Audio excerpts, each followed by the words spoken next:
And there we go, everyone. We are back again for another fantastic conversation on Friday Night Counter Attack. My voice is still ruined. You can tell it's winter when my voice is ruined and I can barely speak. But little do people know that I'm actually a big fan of Christian Bale's Batman, so I'll happily do his impressions everywhere I go, which is great, especially on Friday Night Counter Attack, which is fantastic. We're coming up to the end of our winter breaks, well, the end of our winter period, and we're going to begin our winter break soon. So we've got some very special podcasts coming for you during the Christmas period and the New Year's period as well. But we are going to finish off with a bang for this one as well. And we needed a topic of conversation that would get people a bit more intrigued with what we're doing around this season. And I'm really excited about this one, especially because we are actually doing a European Leagues draft of 2023. And for someone who's quite prominent in watching European football and understanding European football, it's got a whole different meaning when you've got someone else who's just as prominent in watching European football. A few of the guys have Gareth Bale than us today. I feel like they were too scared to face Sara Pararia today. So, Sara, it's good to have you on for the podcast, my friend. Good to have you today. Are you ready for this draft? Because you've done a few with us so far, and some of them I can wholeheartedly say you did very well. And on some of them, you may have won by public vote. So we're gonna have to wait and see what happens with this one. How are you doing, and are you looking forward to this draft? Yeah, I am. As we were speaking just off air there, I think this one is really going to test our knowledge, which is always good because we're put in a position where we can't choose any Premier League players. We can't choose a player from or players from the same team. So it starts to get really tactical once, a draft is composed and you're taking certain players that I want, and then you got to start thinking ahead. And I mean, yeah, we did this with Salim last week with the all-time Spanish team, as you all know. And the first choice, I think we've realized, is absolutely crucial here. It really sets the tone. It really sets the tone for this Yeah, one. you have to. There's no messing around. There's no having fun. This is mind games.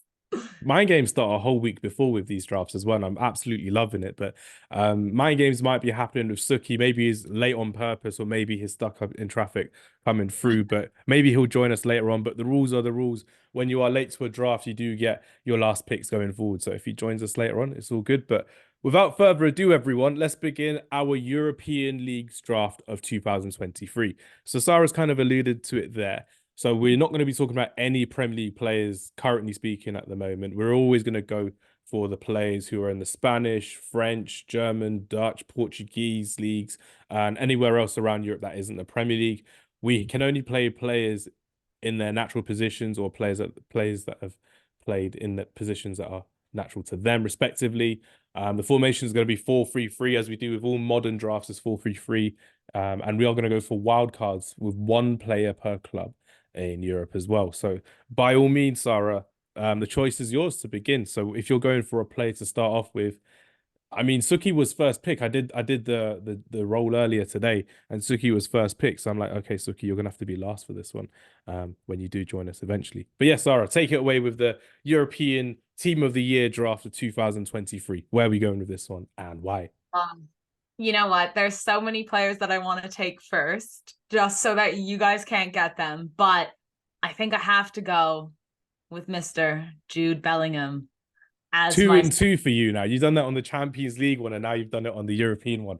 I know you're thinking. I know you're thinking now. It's gonna Well, be good. it's gonna start with a good foundation for my team. I don't think anyone can argue Jude Bellingham this year, this annual year of 2023, hasn't been prominent, hasn't been one of the best players. And I think it'll kind of get my midfield flowing a bit. It'll take him away from you guys as well, which is a key move in this draft game, as you know. And I think, like, if there's anyone, he's probably one of the most confident picks I have right now. There's definitely others I could have gone, but I know taking Jude Bellingham, this is not going to hurt me. This is not going to hurt me. There's maybe a couple other players at Madrid I could have taken, but I'm so confident that he is the one that I want from Madrid. So we are going to go Jude Bellingham for myself, center midfielder. Excellent. Nice choice there. It frees me up with a Real Madrid pick later down the line as well. Seeing as Sukhi hasn't turned up and Salim hasn't turned up respectively. Like I said, sorry, they were scared of this draft, and that's why they didn't turn up as well. So I'm ready to see what we've got and ready to see what I've got for this wild card. And I'm going to go for no messing around this time.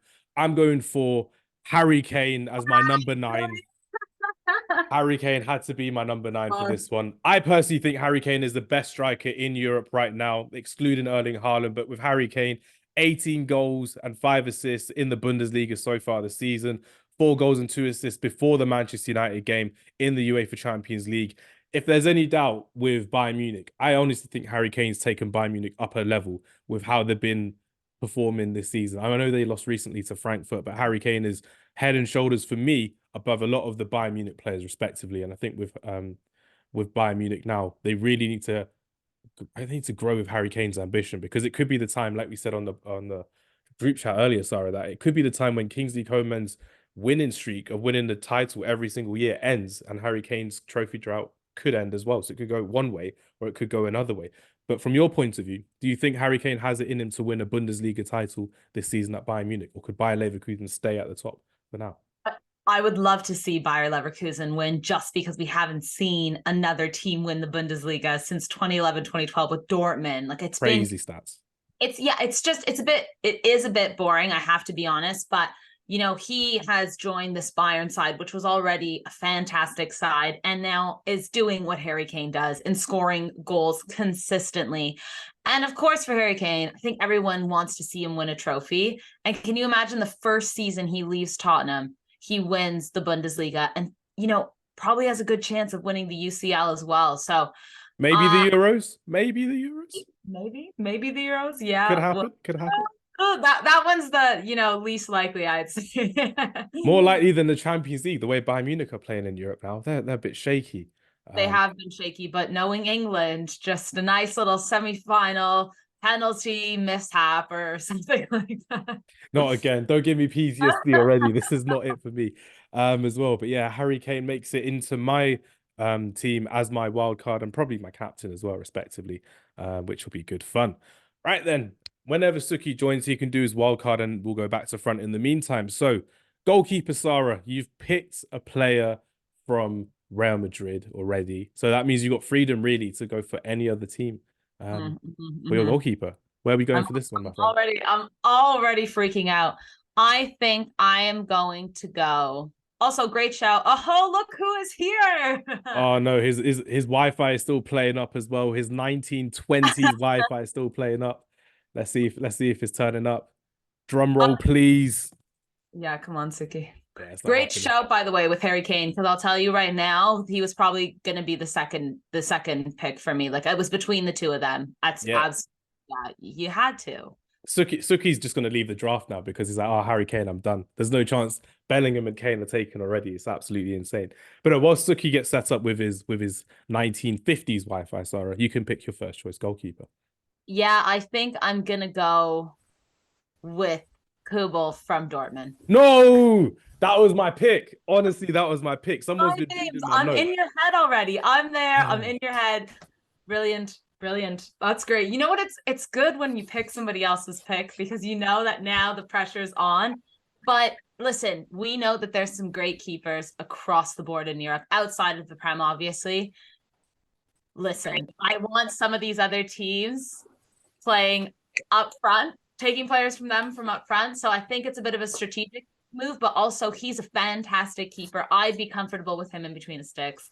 I'm not mad about this at all. So give me Kubo. Great shout. Great pick from Borussia Dortmund as well. One of their better players this season as well. Suki, you missed your wild card pick. We picked Jude Bellingham from Sara, and I picked Harry Kane for my wild card pick. So by all means, with your busted up Wi-Fi, Suki, as it continues to play games with us on this draft, go ahead and pick your wild card, because you've got whoever you want on the pitch to go for this one. And remember, one player per team. So let's hear it, my friend.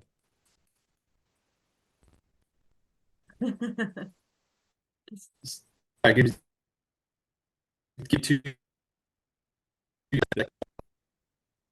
Oh, you weren't kidding about the Wi-Fi. Awful Wi-Fi. For an IT technician as well, this is awful.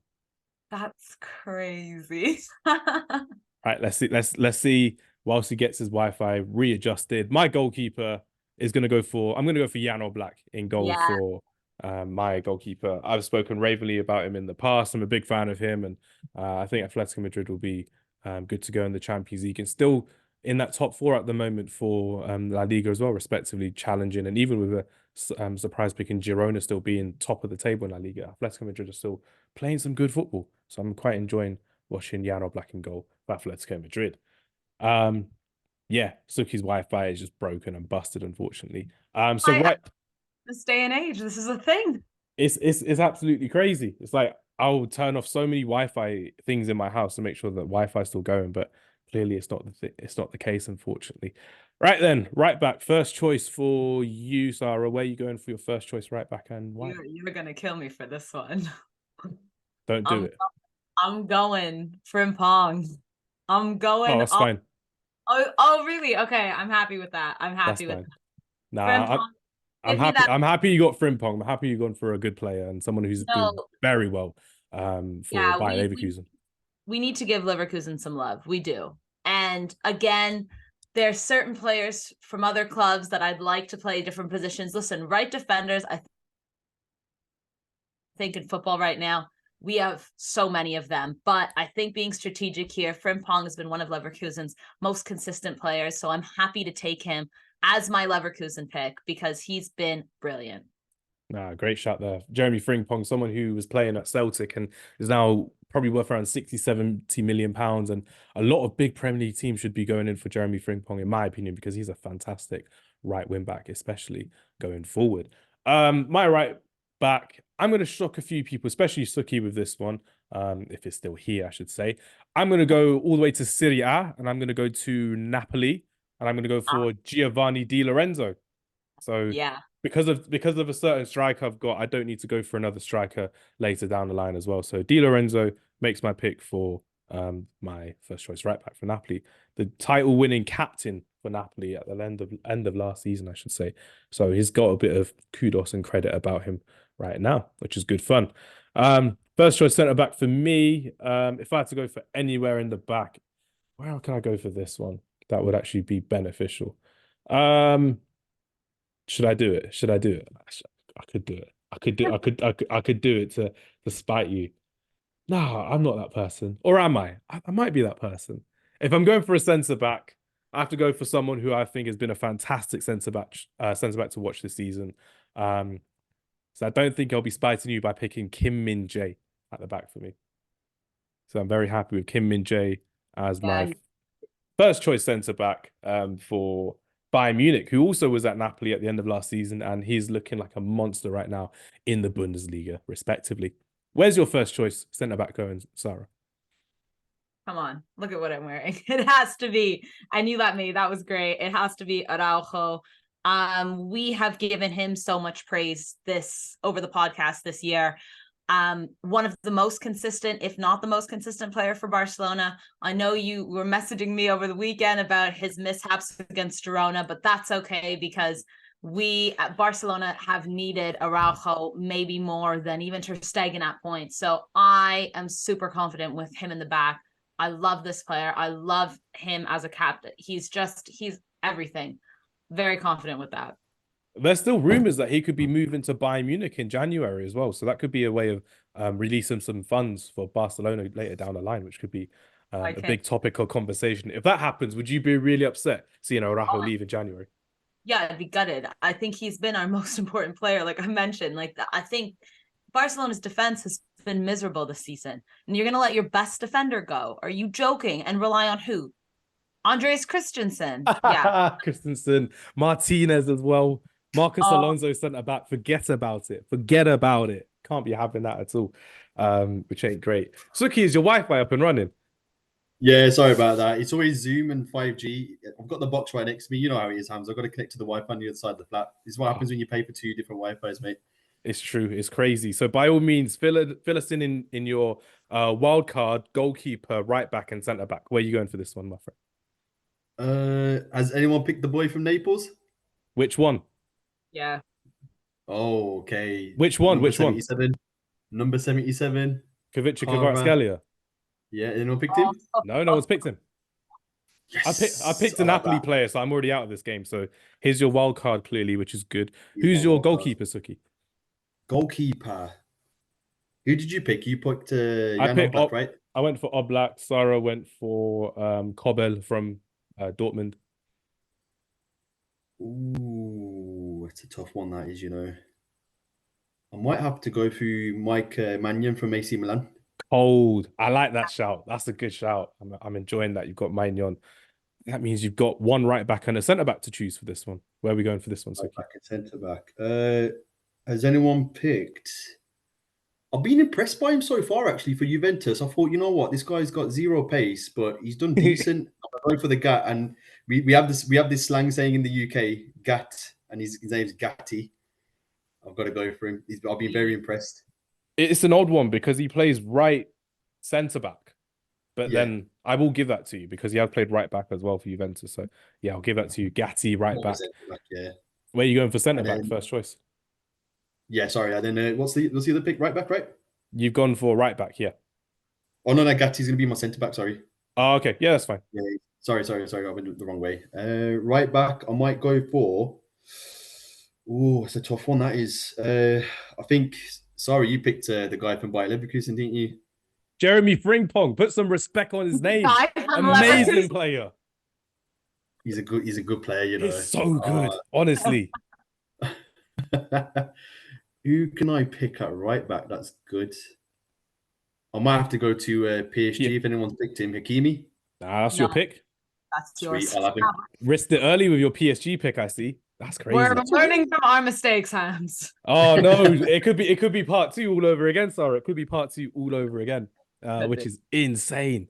Oh, this is a good start to the draft, and welcome to the draft, Suki. I'm looking forward to seeing who your second choice centre back is, my friend. Where are we going with this one? Oh, it's a good one. Is it one player per team, right? Yes. Sorry, but if you pick a player from your what was the first pick, your special pick, you can pick another player from that team. No, not at all. No. Wait, but you've taken Kane and Kim Min-jae. Kane and Kim Min-jae. You're right. I have, because I thought he was at Napoli. That's fine. Someone's got Hamz. Yes. I messed up on my own rules, which means I missed a pick. I'm late for a pick. Right, you're done. Toast. I'm done. See you later. That's fine. So as an alternative pick for Kim Min-jae, because I forgot I had Harry Kane. I never get the good picks, Sarah. You know how it is. I'm always fourth choice on these drafts. Oh, So I'm you never are used to good it. there. I've never had wealth like this on my own drafts, which are crazy. Okay, so my replacement centre back for Kim Min-jae, I'm gonna stick to I'll go for Gleison Bremer from Juventus. So Yeah, that's my Juventus pick. But Good shout. because obviously if you mess up on a draft, you get fined a pick. So Suki picks his second choice centre back, then Sarah, then you both pick your first choice left backs, and then I have to then play catch up for centre back and left back. So yeah, Suki, remember we're playing with forfeits now, so this is not great. That's the first time I've been fined. Oh no. But yeah, fire away, Suki. Second choice centre back. Where are you going for this one? Second choice centre back. This is a tough one. I'm a bit of a toss up here, but do you know what? I'm gonna go Italian. Keep it defensive. I'll be impressive, and he's very old, by the way, and he plays for Inter Milan. Federico Cervi. Doesn't he play for Juventus? Lazio now? No, he plays for Inter. He was at Lazio, but he moved to Inter. On a permanent deal, yeah? Yeah. But a guy, cancer survivor, got cleared, and then now he's playing for Inter Milan, and he's doing bits in the Champions League and the Serie A. So they're already qualified as well. So yeah, exactly. That's what I need, Hamz. I need that experience at the back. That's what wins me games. You know what I mean? I'm loving it. This is good stuff. Sarah, where are you going for your second choice centre back to partner Ronald Araujo? Wait, so your pick doesn't count because that was my pick. What, my pick? Bremer was my second pick for defender, central defender. Yeah, that's fine. So I've already picked Bremer as my alternative, so that's fine with me. I just missed the next pick, basically. Oh, you've taken Bremer. I've taken Bremer as my switch for Kim Min-jae. Oh, yes. Okay. So I'm gonna go. Oh, where am I gonna go? You know what? I'm gonna go. Go to the Netherlands for this one. They've got some pretty good centre backs there. I don't want that. It's between Portugal, maybe. Porto. Spain and Portugal, I'll tell you right now. I'm going with Antonio Silva from Benfica. It's been poor this season in the Champions League. It's been one of their bright players in the league last season, but this season has been quite poor. So actually, can I change? Oh, I've already said it though. Now it's fine. It's been mentioned. So Antonio Silva He will look good next season in 2024. So when we look back at this, you'll be like, Antonio Silva, I told you, Hamz, he's incredible. But red card in one game, handball in another game, not being great because Benfica, who got to the quarterfinals last season of the Champions League, are already out by the group stages, which is great. But really good pick there as well. Sarah, first choice left back. Where are you going for this one? Bring it home, Canada on Bonzo. You always go for Alphonso Davies. I feel like I have to. I feel like it's my right. Also, to be fair, like he is one of the best left backs in the world, and I already took my Barca pick with the Araujo because we have a bunch, and there's a couple more on that side, but I've taken a Leverkusen pick. You know, I don't need to explain what I'm doing here, but yeah, we're gonna take Davies. Mind games going for the homeboy Alphonso Davies. There's a good start bench showing there for later on. Sukhi, first choice left back. Then I'm back in the game. Then I'm out of Monopoly jail. Where are we going with this one? Zara's blessed me with that. Actually, I'll take the left back at Barcelona, Alejandro Balde. Yes. Yeah. Ooh. Okay. You're not going for the other left back now from Barcelona, the one that actually plays at left back. Wait, sorry. No, you can't. He replaced the. No, okay. You know what? I'm sticking with Balde, mate. He fits into my system, my team. There's a characteristic to my team, mate. You're not going for João Cancelo, no? Mate, come on, man. One of the best fullbacks in the world. The thing is, he's got attitude. I don't want attitude in my team. I want respectful professionals. Woo! They got to listen to Coach Sukhi on the touchline. Don Sukhi, all black like Simeone. I'm loving it. Right, I'm back in the game. To partner Bremer at centre back, I'm gonna go for a player I've been very impressed with for the last couple of years now, and I'm not glad that I'm getting rid of this pick early, but I am also going to Inter Milan, one of the best defensive teams in Europe right now. Shout out Simeone Inzaghi.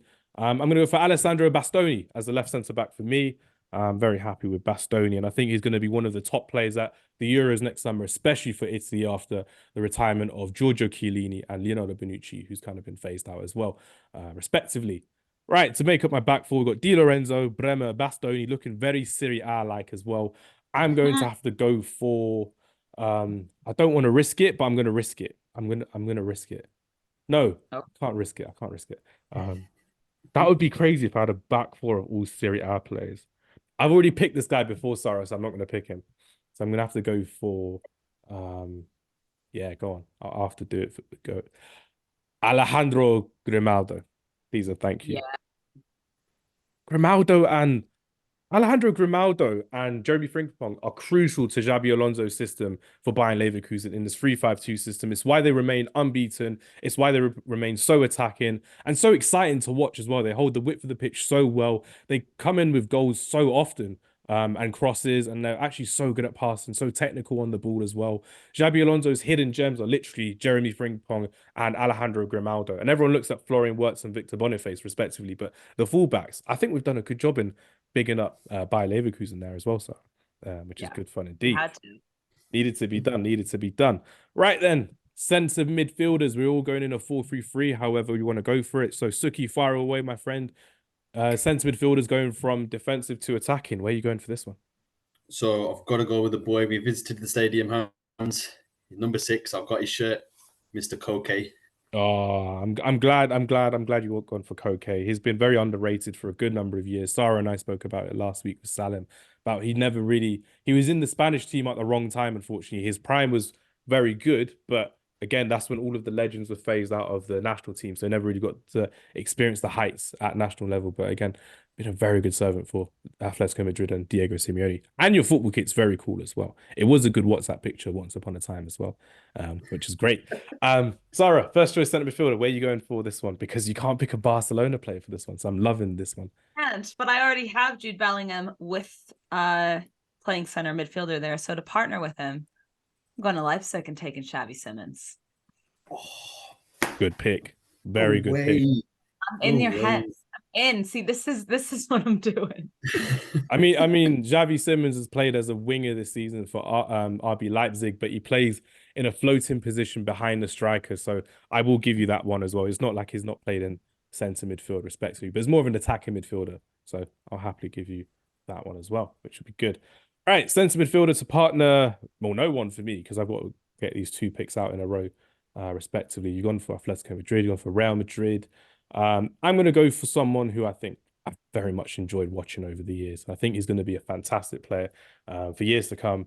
I'm going for Pedri as my centre midfielder in my team. I think Pedri has got so much ahead of him. He's a potential Ballon d'Or winner, in my opinion, respectively. So I think he's going to be a fantastic player to watch over the years. And Sarah, I wanted to kind of know from your point of view, who has a bigger potential going forward? Jude Bellingham or Pedri? Who's got more potential for you as a Barcelona fan?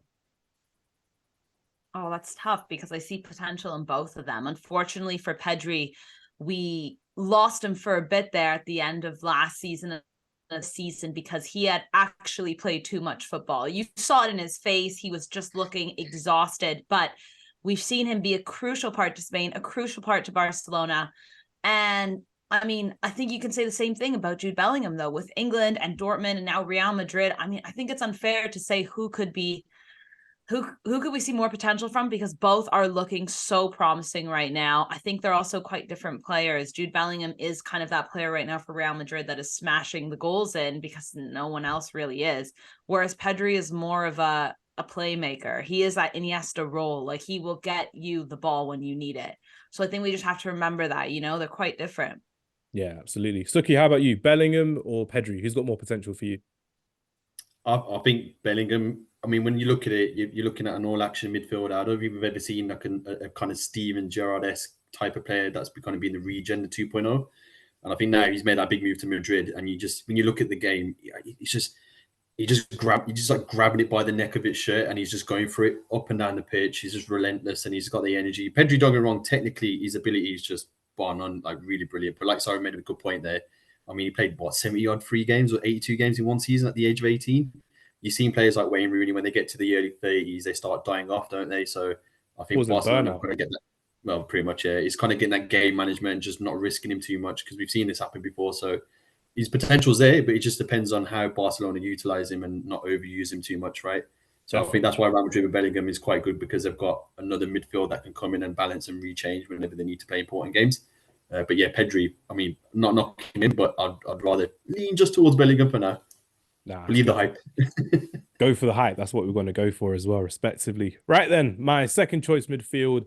I'm going to shock you. I'm going to go for PSG for this one as well. Ooh. So, Sarah, it could be another Mbappe-less draft. We never know. We never know how it could go.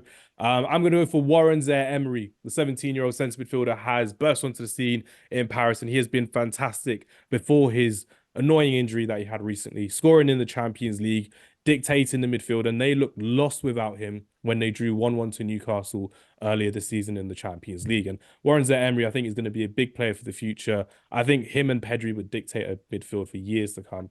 And if my number 10 is free, it may look like a really good midfield for me going forward. Right then. So I've got Warren Zaire-Emery in midfield. Sarah's picked Jude Bellingham. Suki, who's your second choice midfielder? I've got to go with a guy. He's got the experience. He's been there in big games. He's won multiple Champions Leagues. He's played for Pep. He's played for Ancelotti. He's played for big managers, and he's that big game time player. And you just know with him, number 8, he's got those Adidas Predators, and you know he's going to get that pinpoint pass and that pinpoint goal. And I'm going to go with the boy, Toni Kroos. Oh, so you got from Real Madrid. You've got Toni Kroos in your midfield. That's your Real Madrid pick then? Yeah, that's it. Yeah.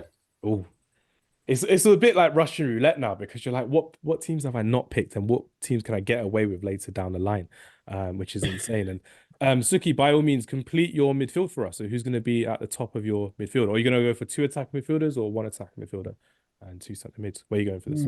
Who was your wild card, Hamz? I picked Harry Kane. So Bayern Munich are out for me. So if I was to take, I mean, it's a bit debatable, but I want in that AM, I'd rather have. This is a hard one, you know. Oh, deadlock. Where are we going with this one, Suki? Oh, this is geez. You know, if you don't pick this one player, Sarah could pick this other player and win the draft there and then. That's all I'm saying. One player? Yeah. I'm gonna need you to hush up over there, Hamz. we can't let her win. We can't let her win. She stole Bellingham from me already, so it's not great. And you were late as well. Before we continue, Suki, you were first to pick on the draft. You won in the random selector that I had, so yeah, you may have cost us this draft if you don't pick right in this game. Sorry. Oh, this is tough, you know. Mm. I think because I need to save that pick for another position, I need to save it. I might go with. Oh, this is tough. I don't like it. I don't like the pick, but I'm just going to go with. I've been impressed with him, and he's playing for Jose Mourinho at the moment for Roma, and he's Oh no, Lucas Paredes. I don't know if I pronounced that right.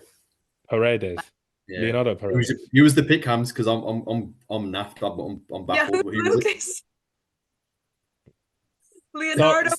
Oh, Leonardo. Leonardo, Lucas. What is this? You No, can that guy that plays for Leverkusen and Lucas over here. just Lucas is out here. It's crazy. It's not Sorry. great. But no, Sarah. Who's your final midfielder to partner Bellingham in your midfield? Where are you going for this one? Well, because what's crazy is that you guys have given me my top three. Unbelievable based on your choices. I'm gonna take my interpick here and take Nico Barella. We need a little bit of Italian in the You middle. didn't go for the player that I wanted, so it's fine. I'm happy with that. So it's all good. You tell me after who it was. That's fine. Yeah, I mean, listen, you're talking about experience. He's been there. We saw last year what Inter did in the Champions League. Look at them now this season, absolutely smashing the Serie A. I sometimes think you need a player that has that experience, a bit like tough, not always the technique and the finesse, and I'm comfortable with putting him there. Really happy with that one as well, respectively. I was personally thinking of Jamal Musiala, but you picked Alphonso Davies. Yeah, Davies. that's what I was thinking. But I was thinking Sukhi would have gone for Musiala, so that's why I was a bit like, if you could have gone for yeah, the boy that's Jamal. crazy. So I thought it's a Musiala-less draft, which is crazy. He can't go anywhere else in this draft, which is insane. Yeah. Big stuff right here. Right then, to complete my midfield, I've got Pedri, I've got Zaire Emery, and again, I can't go for Musiala. I can't go for Wirtz because again, Bayern Leverkusen, Bayern Munich's picked for me. In reality, I've got to go for someone who I think is quite an enjoyable player to watch, respectively. And I'm not going to risk it. I'm going to actually no. You know what? I am going to risk it. I'm going to hopefully get one of these players later down the line because I've not picked this team. So I'm going to risk it by going for. Yeah, you're shaking your head. So I'm going to go for Danny Olmo, my RB Leipzig pick. I'm going to go for Danny Olmo. He's been fantastic this season. And as I mentioned with Sara, Xavi Simons. Xavi Simons plays in a 4-2-2-2 system, so he does play as an attacking midfielder and as a winger. So I'm accepting both as rather left winger or an attacking midfielder. So Danny Olmo makes my team. And people forget that Danny Olmo is still a very, very good player. I personally think Danny Olmo should be a starter in the Spanish national team. Sara, what do you think? Is he good enough to start for Spain from the Euros? I think so. Absolutely. Yeah. I mean, listen, he's had the ability to create. He has the ability to score. And Spain's biggest issue, as we've spoken about time and time again, has been scoring. Yes, Alvaro Morata of late has kind of had a resurgence, but before that, they were, relying on basically the entire team. Everyone got a goal kind of thing. There was not a proper striker there. So Danny Olmo could contribute so much to that team. Yeah. Great shout. Playing as a false nine as well sometimes with Oyarzabal as the other wing as well, respectively. But I think he's a very good player. Now, I think there needs to be a lot more hype around him going forward, especially into 2024. Right then, first choice right midfielder. It's my pick. So there's two I want to go for, but I'm going to risk it all for my left winger. So I've kind of given it away. I've given my hand away for this one as well. No, I don't want to go for him. I'm so scared. I can't go for him. Personally, I wanted to go for Lamine Yamal, but I picked my Barcelona pick already with Pedri. You can't say other players. You can't do that in the draft, mate. Remember? Sorry. Breaking rules. It's true. Honorable mentions at the end. That's what I should have remembered. But I am going to go for a player who I'm a big fan of, and I think everyone here knows I'm a big fan of as well. Real Sociedad are doing very well in the Champions League. Yes, thank you for doing this. Already qualified. So, yeah, for this one, I'm going to have to go for Takefusa Kubo as my right midfielder. Absolutely killing it for Japan and for Real Sociedad, respectively. Wait. Left wing, centre mid. So yeah, Cyrus, yours as your right midfielder. Where are you going for this one and why? Yeah, I mean, listen, Take was my second pick, but because you both used your Atleti picks, it's going to be Antoine Griezmann, who is absolutely on fire this year, last year, World Cup. Still underrated. I'm so happy that you guys took your Atleti picks because Griezmann has been absolutely crucial to every team he plays on. And that's why I couldn't Except take Barcelona once upon a time.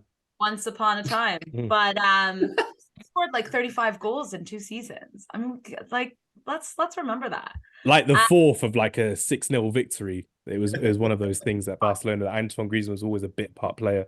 Unfortunately, never really fit into that system. But like you said, he's amazing again. And I'm really enjoying watching him. We've spoken about him glowingly over the season, playing as a striker now under Diego Simeone as well. And Suki, I wanted to kind of ask you, as well as Sara as well.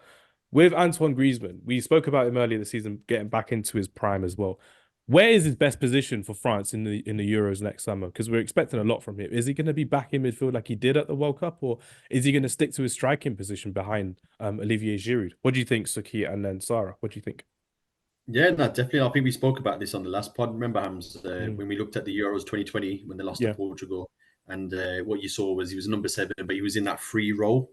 Yeah. So he's not having a fixated position, but he's just there or thereabout as like a centre forward and an attacking midfielder. But he's grinding enough to help out the midfield defensively. But then when he's joining up attacks from the left hand side, from the right hand side, and you can see he got rewarded with the amount of goals and assists. And you saw that again with the French national team towards the World Cup when they won it, and then eventually he's just kind of made his own position. Really, and I think now having Mbappe being the kind of leading left, having that pace. And having Giroud up top, he can obviously feed off. And it's a bit like what we said with Travis before. It's kind of like that Peter Crouch, Jermaine Defoe partnership. When you've got a big, lanky guy striker and you've got someone to knock the ball down to him, and then he can obviously play it back to Mbappe. And you've got a bit of a triangulated kind of system. And then Dembele as well on the right. So you've got kind of speed demons on the left and the right. You've got a target striker, and you've just got one guy that can pick the right pocket. And I think what you see with him now being back up at Atletico Madrid, he's already been in that system where he's played that free role. And the rewards are there, right? And the amount of goals and assists that he's had. I'm very impressed now that he's back home with his favourite team. And I think when you looked at him at Barcelona, they kept playing him, shifting him off to the right wing, expecting him to kind of do that messy role where he's going to take on 4 or 5 players and try cutting the shoot. But it just didn't work. And I think with him, you just got to give him that kind of freedom within that middle of the park of that final third. And like you see, the goals and assists that he's done this season are absolutely amazing.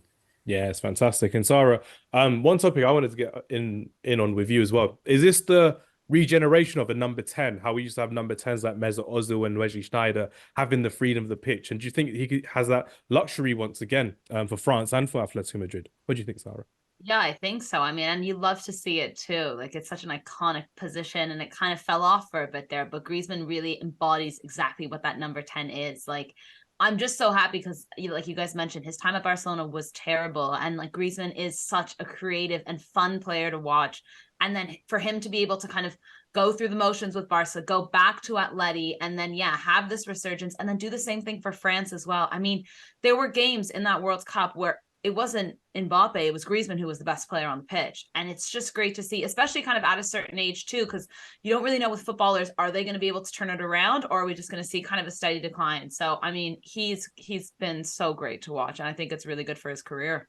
Yeah, it's true. It's excellent. And Suki, have you picked your right midfielder? No, I'm ready to go, yeah. That's fine. So it's your right midfielder, then your striker, then Sara's striker, because I picked mine as well. So by all means, what's your front three looking like, Suki? Because you got Kvaratskhelia Kvaratskhelia on the left-hand side. Who's going to be on your right-hand side? And I've got another youngster, and I think we've raved about him before, but he's kind of fell out in the lines where, I mean, form injuries, but I think this season he's rejuvenated himself. He plays for Dortmund, and his name is Adeyemi. And super impressed the way that he plays. I mean, you know what I'm like, Hamz. If I can find a player that can beat a man 1-to-1, that's just screams volumes to me. I don't like players that are passive, that pass the ball back to their right back, play it back into midfield. I want someone that's got the pizzazz to take someone on, you know what I mean? Having those electric, exciting wingers. And you see him for Dortmund this season, he's doing that and he's leading that line. And I think, like you say, like with Dortmund, they always kind of regen these young players into like superstars. And I think he will be that next one that will make that big move, just like Bellingham to, who knows, the Premier League, the Spanish League, Italian League, who knows? I think, but his talent is just, the trajectory is just there. It just keeps improving. I just think he's been awful this season in front of goal, but all his build-up play, his attacking side of play is still fantastic from what I've seen at Borussia Dortmund. And he recently scored against AC Milan in the Champions League at the San Siro. So it looks like he's getting his mojo back in terms of in front of goal. So I'm expecting to see more from Karim Adeyemi, especially being a bit part player in the German national side. And I personally think Adeyemi should be starting ahead of Kai Havertz in this side, respectively. So good shout there for Adeyemi. You can play as both a striker and as a right winger and a left winger. So really happy with that one. Yeah, where are you going for your striker? Because you can't go for Napoli for this one as you've already picked it. But where are you going for your number 9, Sukhi? Well, I mean, we've been raving about Bayer Leverkusen, so I've got to take the guy that's in form, Boniface. So the Oh, record speaks for itself. The goals are there, and I think how he's played with Xavi Alonso's system is just absolutely insane. I mean, some of the goals he scored is just what you want from a striker. Is what you want in your system. Is that kind of end product, that kind of striker that leads the line, that can bully defenders, that can run the channels, and just cause chaos. That's what you really need, right? You just need someone that can cause absolute chaos with two centre backs. Because at the end of the day, you just want to cause them tension. You want to get them tired. And he's that kind of perfect striker. And you look at his build, his physicality, and now his technique has been added to it where he can finish. It's been next to none. And I think his inform is there. My only concern is this just a momentary period where he's got this till the end of the year and then that's it, second half of the season. We have the second half season syndrome and he falls off and he digresses. But I think at the moment, the way that Xavi Alonso's got his system for Bayer Leverkusen and all these players that we just talked about, they're fitting into it and he's just molding into his own kind of unique strike. And I think, like we talked about in the last pod, having target strikers back again, it's great to see, right? It's just finally they're coming back and it's just hopefully we can get more and then we can ship them off to the Premier League so we can start watching them again. they don't have to be in England anytime soon. Let them enjoy what they're doing. Victor Boniface, 6 assists, 8 goals already in the Bundesliga this season. His 10 goals currently behind Harry Kane in the Bundesliga. So I'm quite happy with my pick for my wild card as Harry Kane is my number 9. But Sarah, who's your number 9? Because you've got a fantastic midfield. You've got a really good right midfielder as well, right winger respectively. There's a certain team I don't think you've picked. And if you go for this team and you go for this player, No, it might be curtains for me. It might be curtains for me. That's all I'm saying. My front has destroyed you guys. I promise you. Yeah, I made maybe a bit of an error with Antonio Silva. Don't even worry. Because Victor Osimhen is absolutely sliding in from Napoli. I was hoping, and then you guys chose a couple of players, but I think we have to give Napoli a lot of love. And we have, to be fair. I mean, Hamz tried to do it twice with Kim Min-jae. But we don't speak about that mishap as well. I can't even edit it out as well because it's just misleading to our listeners as well. But I played myself at my own game there. Otherwise, I would have had a much better centre back, respectively. But no, Victor Osimhen as well. I need to say this about Victor Osimhen: the fact that he's got the talent and the potential to still become even better as a striker. I personally think he's got a lot more in his locker to become one of the best strikers we've ever seen in world football. He's still got the potential to reach the heights of Samuel Eto'o and Didier Drogba in terms of being the best African striker we've ever seen. But it's all down to him now because Napoli very much disrespected him. He was out of the team for a good couple of months as well, which is really annoying, especially for Sukhi. I know you're a big Napoli fan as your third favorite team, as we discussed in the group chat as well. But yeah, Sarah, Victor Osimhen, talk to me. How well do you think Victor Osimhen could do for the rest of the season? Because as you know, I made a wager with Travis that he'll score more goals than he scored last season. Can he still do that for you? Well, listen, he has 6 goals this season. He's still, climbing those ranks. It kind of depends, though. I mean, Napoli aren't as good as they were last season, let's be honest. New coach, players gone. But I think the thing is, if you put him with the right players, I think exactly what you said. He could be that guy. Will it be this season? I don't know. I think Travis might be winning this wager, but I think if Osimhen goes to a team where he has, the service and he has those players around him, like we kind of saw last season with Napoli, but then take it to another level of maybe the Prem, maybe La Liga, who knows? But it could be really good, and that's why when I finish my draft, you will see. We will have faith in Victor Osimhen. It's going to be good. It's going to be good. But yeah, just to complete my team, because Harry Kane is my number 9. We are off to Madrid for this one. We started our team with Atletico Madrid on the red and white side. We are finishing it with the left-hand side. And because Jude Bellingham was picked straight away, I'm going to go for, in my opinion, the second best player at Real Madrid in Vinicius Jr. And Vinicius Jr. has still got a long way to go in terms of becoming one of the best players we can see going forward. I've already picked a PSG player, so we know I'm not going for that one because he's not been great this season as well. But Vinicius Jr. for me, 4 goals, 1 assist in 10 games, in and out the side with injuries, and unfortunately it's not really the case for him at Brazil. Scored 2 goals in the Champions League and 2 assists. My question to you both with Vinicius Jr. is, Now with Jude Bellingham being the main man, respectively, with the goals and the assists and the creativity, does Vinicius Junior benefit from this, or does he need to kind of think about how Carlo Ancelotti's played him now as a striker as opposed to a winger, where he's more comfortable to this position? Sukhi, we'll start with you, and then Sara, we can go for you for this one. Yeah, no, definitely. I mean, it's a bold statement to make, though. I'm saying that Bellingham's the main man. I mean, Vinicius has been there years before him. He's been the guy that's got him through Champions League quarterfinals, semi-finals, finals, won him the trophy. So I think he is the main man. When you look at it, he's their number 7. He's obviously the most creative on that left wing. He causes chaos. I mean, But when they remember, played he's not City playing last as a left winger anymore. That's my point, because he's now playing as a striker up against the back of a defender all the time and is on the half turn a lot more than he wants to be. That's my point in terms of this one, Suki. That yeah, he's no, not playing definitely. I as mean, that look, position. at the end of the day, they obviously Madrid didn't have enough money to go buy a striker, right? Like a Harry Kane. Obviously, now they've got Hosselu, which is probably like, I mean, it's a bit suspect, right? Missing so many chances against Real Betis is uncanny, especially against Napoli No, as well in the last exactly. Yeah. Champions League game. Well, I mean, like his talent's endless. We've said it before in previous pods. We were talking about a future Ballon d'Or winner here, and I think he's just for him now. Like this is where kind of he needs to upgrade his game. Where like Mbappe playing left wing, playing as a striker, start elevating your game. Where you've got to be a bit more clever with your movement, your positioning around that kind of left hand side central. And I think with this, it's going to be tough for him, right? Because he's not built as a striker. It's more of a winger. But I think now he'll learn kind of like how to make those runs in behind, how to kind of drop a link up play. And I mean, he's got the talent, right? He's Brazilian, he's got the flair. He's a Favela boy. So I think his talent's endless. And I think looking at it from my point, he is the main man for Real Madrid. So, and I don't think that will change.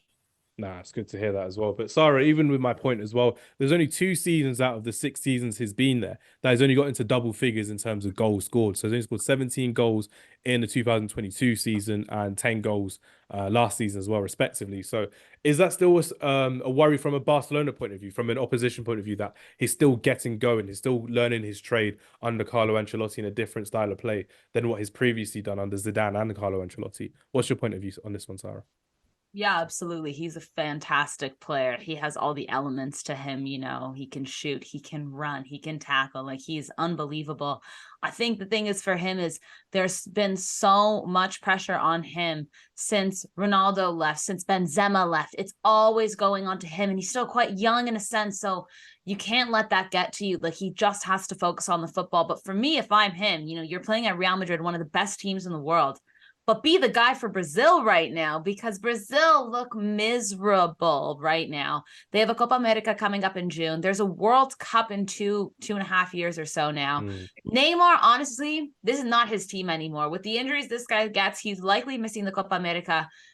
How about you be the guy for your nation? And then you're still playing for Real Madrid. Even if Jude Bellingham's going to be that guy, you're still a crucial part to this team. Like, I think Jude Bellingham has so much ahead of him still.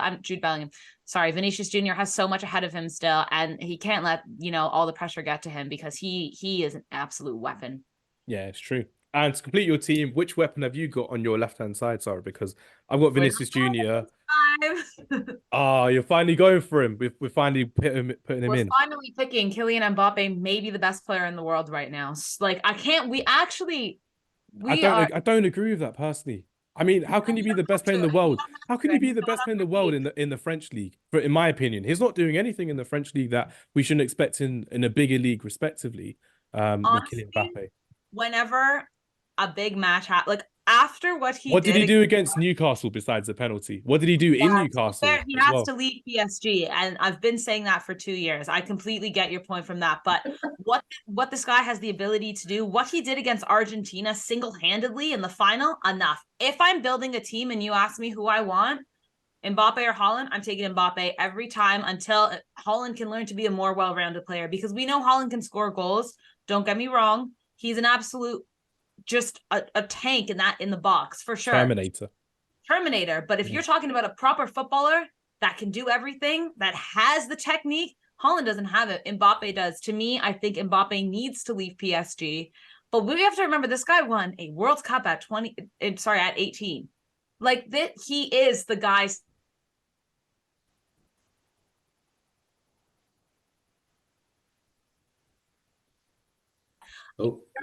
Left winger. He's still better than Vinicius Jr. Sorry, he's still better than. I don't think so. I don't think so personally. Oh, that's crazy. That's crazy. I don't think so. I think Vinicius Junior over the consistency. I go for Vinicius Junior in a bigger team. Kylian Mbappe has to have the team played for him. What No, did Kylian, that's Vinicius cringe, Junior do in mate. the World Cup though? Can I ask you? Like if we're talking about the World Cup, the French team is built around Kylian Mbappe. With Vinicius Junior, he was just another player built into Neymar's team, and from what I've seen personally. But isn't that the point? He's the best player, and they build a team around the best player. yeah, but he's still not doing it at PSG in European football. He couldn't do it against an aging Real Madrid side, with Messi and with Neymar on his side as well, against an aging team of Modric, Cruz, Benzema. Yeah, you had Militao at the back. He's not really old, but Carvajal, I should say.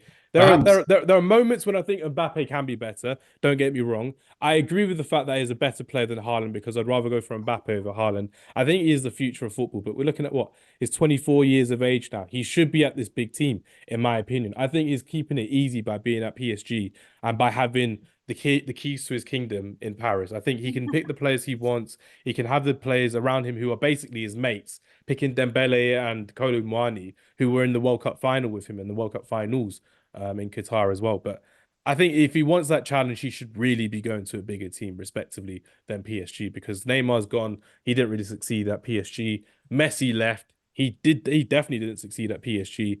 Mbappe needs to go because that project is faltering, and Enrique's still not the best out of him. That's just my opinion on Mbappe. I think it's fantastic, but he definitely should have left a couple seasons ago, as we've discussed previously, as well. Sorry, Sukhi.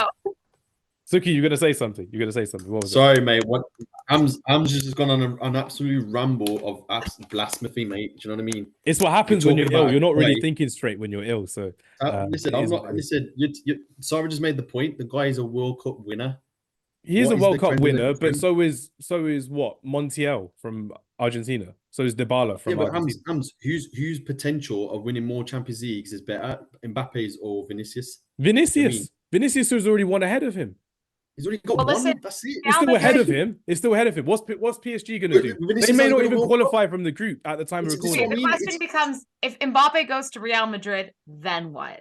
Because that's still in the talks. And then who's going to get kicked out of that lineup? Vinicius Jr. Vinicius goes. It's going to be Hosselu. It's going to be Hosselu because you're going to have you're going to go back to a 4-3-3 of Rodrigo and Mbappe. Okay, sorry, not kicked out of the lineup, kicked out of their position. If you have those two, sorry, Vini, but Mbappe will be starting on the left. That is what's going to happen. I don't think so. I think Mbappe will start as a number 9, personally, under Carlo Ancelotti. I think it's going to be a 4-3-3 of Tchouameni, Camavinga, and Bellingham. Then you're going to have Valverde on the right. Then you're going to have Mbappe. Then you have Vinicius Jr. That's how I would think it would go under Carlo Ancelotti, personally. But this is all theoretical until Mbappe actually does the business and leaves Paris for Madrid. But I don't think it's going to happen. I think Mbappe is very happy at Paris, especially, like I said, with the keys to the kingdom as well. But I'm very happy with this draft. I think we absolutely smashed it. Before we get into reading our teams out, any honorable mentions from your side, Sukhi? Any honorable mentions from your side, Sara? Because I've got a few that I think if I played it right, I could have got them in, but wasn't the case from my point of view. Sukhi, any honorable mentions from your side? Yeah, I'll just go for the one, Hamz, and we've been raving about this guy from the start of the season. I'm surprised. I should have swapped it, to be fair, for my Roma pick, but this guy's got so many man of the match awards. Real Betis, Isco. Yeah, it's true. We forgot about him. I mean, what a player! Like, he's still got it. It's just the guy's in his mid-30s and he's still doing bits in La Liga, and I can't believe we forgot about that guy. Yeah, we didn't even mention Real Betis in this one. Sarah, any honorable mentions from you? I mean, there's like so many. I mean, Musiala, we spoke about. Gavi, come on. Gavi and Frankie, I think, in the middle for Barca, but obviously we all chose different Barca picks, but I think they've been great. Lamine Yamal as well. Paulo Dybala, maybe. Yeah, mate. Lautaro Martinez of late. I don't know. He's been sorry. Olivier Giroud too was on my list as like a striker in case anyone else picked. You gotta love that. Rafael Leao never made it to our left wing list as well. No Leao, no Chiesa. Like, woo. Yeah, we picked my Juventus player early. My AC Milan player didn't exist in this one. I was gonna go for Theo Hernandez as left back and then risk it for Wirtz later on, and I probably could have done it, but I preferred Grimaldo. He's been on fire this season. So João Cancelo as well. I thought it would be a pretty good one. Federico Di Marco as another left back, which would have been fantastic. Anyone from my point, well, not mention Luka Modric, Marco Reus, Barella you've picked as well, Sarah, which is fantastic. And João Felix, bit of that on Yeah, as well. maybe not until recently. Inter Milan's front two, Marcus Thuram and Lautaro Martinez, both amazing strikers, but we went for their defensive players, well, a few of us did earlier down the line as well. So that was something that we went, and Sara went for Nicolo Barella for Inter Milan. So good shout there. Right, before we wrap up, there will be a start bench sale, but Sara, Sukhi, and myself will read out our team. So Sara, by all means, read out your team back to front for us. Sure. In the back, we have Kubo. The back defenders, Frimping, Araujo, Antonio Silva, Alphonso Davies. In the middle, Nico Barella, Jude Bellingham, and Xavi Simons. And then up front, Antoine Griezmann, Osimhen, and Kylian Mbappe. Nicely done. Sukhi, back to front. Where are you going for this team? I ain't lost. You know what I mean? You got to read the teams. You got to understand. We'll go through it, but yeah, got Mike Maignan from AC Milan. I've got Hakimi at PSG at right back. I've got Gatti from Juventus, Acerbi from Inter, Balde from Barcelona. My midfield is Koke from Atletico, Toni Kroos from Real Madrid, Paredes from Roma. Right wing, I got Adeyemi from Dortmund. Striker Boniface, and then Kvaratskhelia at Napoli. Kvaratskhelia. Even you can't say it right. Come on, I just said it right, mate. What are you talking about? Kvaratskhelia, and you're mispronouncing his name. Nah, I never mispronounced. What are you talking about? Replay the tape. I'll replay it. It's on record, which is all good. My team, back to front. Jan Oblak in goal. Giovanni Di Lorenzo, Gleison Bremer, Alessandro Bastoni, and Alejandro Grimaldo. Midfield three of Pedri, Zaire Emery, and Dani Olmo. A front three of Takefusa Kubo, Harry Kane, best striker in Europe, and Vinicius Jr., best left winger in Europe right now. But that's all I'm going to say for this one, respectively. Right then, before we wrap up and we go on to watch Manchester United against Bayern Munich in the Champions League, at the time of recording, one start bench sell, which I want to get out before we wrap up going forward. So, going to go for a start bench sell of, I'm going to go for midfielders for this one. And I'm going to enjoy this one because it's going to be quite good. I'm going to go for Frankie de Jong. I'm going to go for Toni Kroos. And we're going to go for Nicolo Barella for this one. Ooh. So Frankie de Jong, Nicolo Barella, and Toni Kroos. Actually, no, not Toni Kroos. Not Toni Kroos, just to make it fun. Federico Valverde. Go for Valverde, Nicolo Barella, and Frankie de Jong. Three energetic centre midfielders who are killing it right now in European football. Let's see if it's easy or not for this one. Sara, where are we going? I'm gonna go for start Frankie de Jong, bench Valverde, Barella's out. Even though you picked him in your team. Yeah. Listen. You didn't pick de Jong in the team. That's crazy. What they're doing for their national teams, first of all, Italy, shambolic. So I mean, Italy won the Euros. He was a critical part in that Euros win. So still did something. If you're talking about Mbappe winning the World Cup in 2018. Listen, I don't want to hear it because they're the most inconsistent team. You don't know what you're going to get with them. I got to go for consistency. I think I'm only taking Frankie over Valverde right now because I think Frankie plays a bit more of a crucial part. He really subbed into that Barca team, kind of embodying Sergio Busquets and being the metronome of a team, where Valverde is absolutely fantastic. But I think without him, that Real team will still be really good. Whereas without Frankie, I think Barca lose a bit of their kind of momentum, their tone of the game. Do you know what I mean? No, it goes through Frankie de Jong in a way. Exactly. But I think, Frankie just has more weight on his shoulders with Barca. Agree or disagree, Sukhi? Where are you going for this one? Yeah, no, I mean, obviously I've got different start bench styles. So start, I've got Valverde, I've got bench Barella and Sal de Jong. Ooh, that's insane. Let's see your thoughts. Valverde. Listen, I'm taking this to social media. I'm tagging you. Do it because Valverde. I'll clip it. Listen. Valverde's done on the biggest stage. That game against Liverpool in the Champions League final, he pulled it out the fire. He's pulled it out in the fire when he's played right mid, right back for Ancelotti, doing that dog work, and he's done it for him. You're looking at Barella. He's done it on the big stage, got his team to a Champions League. I'm just thinking it from kind of big moments, and I think de Jong and that system of Barcelona, I just don't think it's clicked yet. I just don't understand why it hasn't. I don't think it's clicked for the Netherlands yet either. I just don't think it's clicked, and it's just so confusing to me where you got de Jong, Gavi, and Pedri, and you're thinking top ballers, and they just can't connect. It's just weird. It's like, well, why are Barcelona so like? To be fair, de Jong, Pedri, and Gavi haven't played like 3 matches in a row since maybe last season because they've all gone through injuries. So when they are They fit, shouldn't be in the Gavi medical plays as a department. winger. Gavi plays as a winger sometimes, who allow De Jong and Pedri to play, which I don't particularly like. I prefer Gavi in the midfield. So yeah, me too. Yeah, well, I think just like the kind of mental aptitude of De Jong. I mean, Barca were going through like financial trouble. He was so close to getting sold because they wanted him out the door because he was too expensive. And he's like, what was the point of signing him? And you know he was the perfect replacement for what you needed, and he plays that style of football. And I think there's just been it's just obviously he doesn't want to leave, but then they're kind of it's just, you know what I mean. There's so much behind the scenes behind it, and I think that's probably affected him just a little bit, not too much, but I can't. Gavi's come in and now he's one of our captains. So like you can get I mad. love that. I love that saying. One of our captains. One of our captains. It's a fun saying. I brought Herrera was your captain. Who's going to be next? João Cancelo. It's going to keep changing. No, truly. Like, I mean, there's no one that's been on this team longer. But no, I think it should be Gundogan, in my opinion. I think he's an excellent captain.